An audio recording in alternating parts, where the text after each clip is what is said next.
दशगात्र विधान।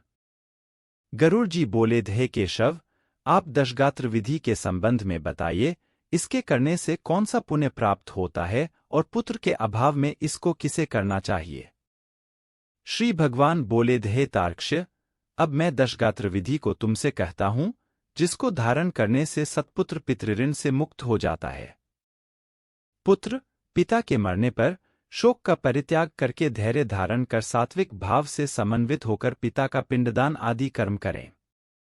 उसे अश्रुपात नहीं करना चाहिए, क्योंकि बांधवों के द्वारा किए गए अश्रुपात और श्लेष्मपात को विवश होकर पितारूपी प्रेत पान करता है, इसलिए इस समय निरर्थक शोक करके रोना नहीं चाहिए।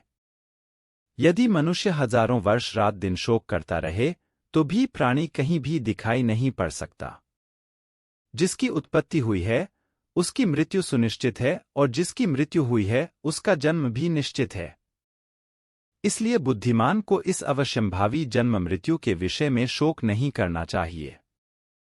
सा कोई दैवी अथवा मानवीय उपाय नहीं है जिसके द्वारा मृत्यु को प्राप्त हुआ व्यक्ति पुनः यहां वापस आ सके। अवश्यंभावी भावों का प्रतिकार यदि संभव होता तो नल, राम और युधिष्ठिर महाराज आदि दुख प्राप्त करते। इस जगत में सदा के लिए किसी का किसी भी व्यक्ति के साथ रहना संभव नहीं है। जब अपने शरीर के साथ भी जीवात्मा का सार्वकालिक संबंध संभव नहीं है तो फिर अन्य जनों के आत्यंतिक सहवास की तो बात ही क्या।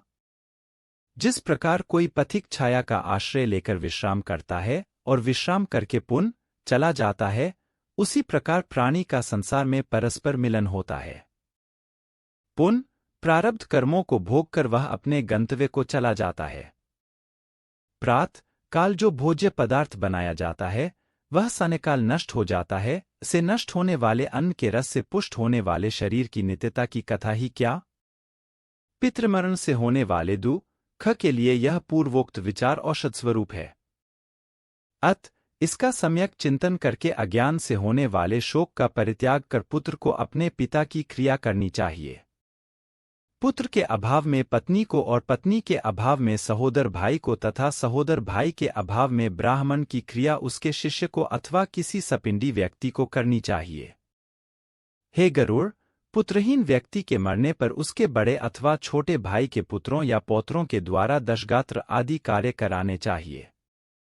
एक पिता से उत्पन्न होने वाले भाइयों में यदि एक भी पुत्रवान हो तो उसी पुत्र से सभी भाई पुत्रवान हो जाते हैं, सा मनु जी ने कहा है।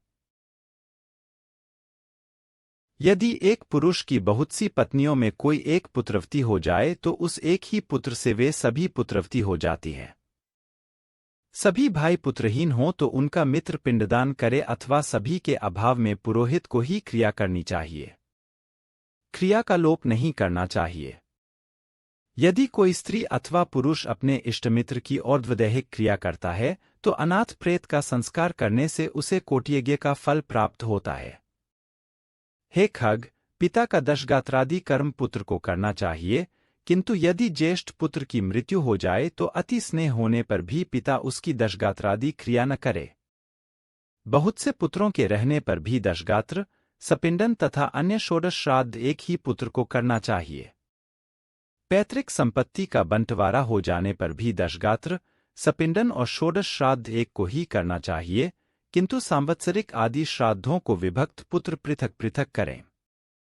इसलिए ज्येष्ठ पुत्र को एक समय भोजन, भूमि पर शयन तथा ब्रह्मचर्य धारण करके पवित्र होकर भक्ति भाव से दशगात्र और श्राद्ध विधान करने चाहिए।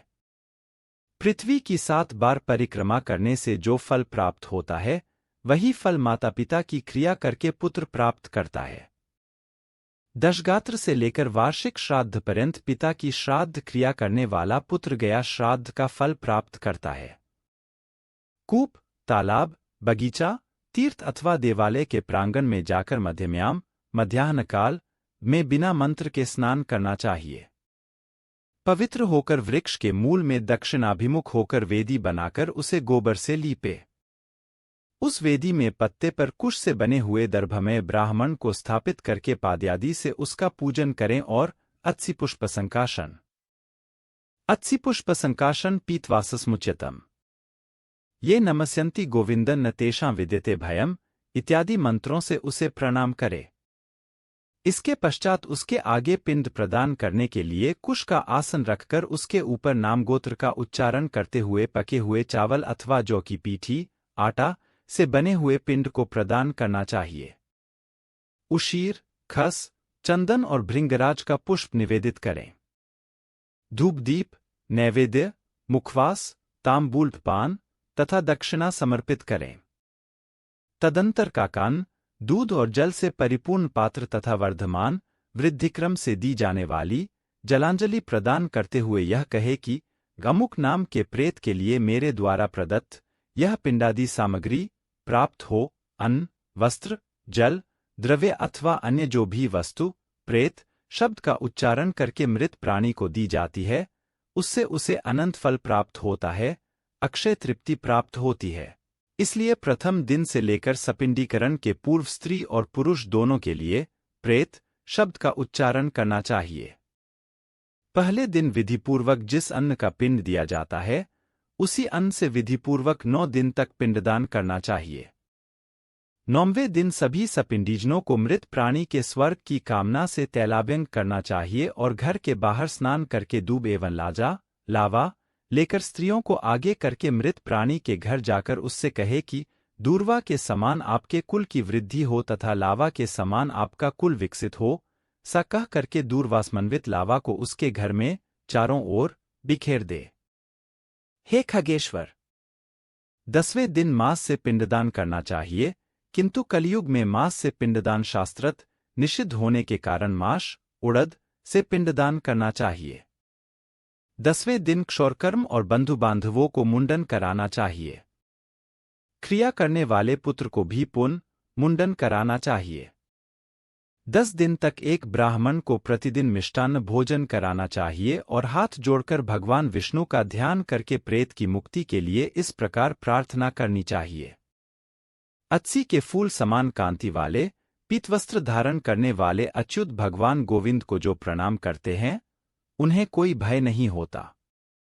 हे आद्यंत से रहित, शंखचक्र और गदा धारण करने वाले, अविनाशी तथा कमल के समान नेत्र वाले देव विष्णु, आप प्रेत को मोक्ष प्रदान करने वाले हो। इस प्रकार प्रतिदिन श्राद्ध के अंत में यह प्रार्थना मंत्र पढ़ना चाहिए। तदंतर स्नान करके घर जाकर गोग्रास देने के उपरांत भोजन करना चाहिए। इस प्रकार गरुड़ पुराण के अंतर्गत सारोद्धार में दशगात्र विधि निरूपण नामक 11वां अध्याय पूरा हुआ।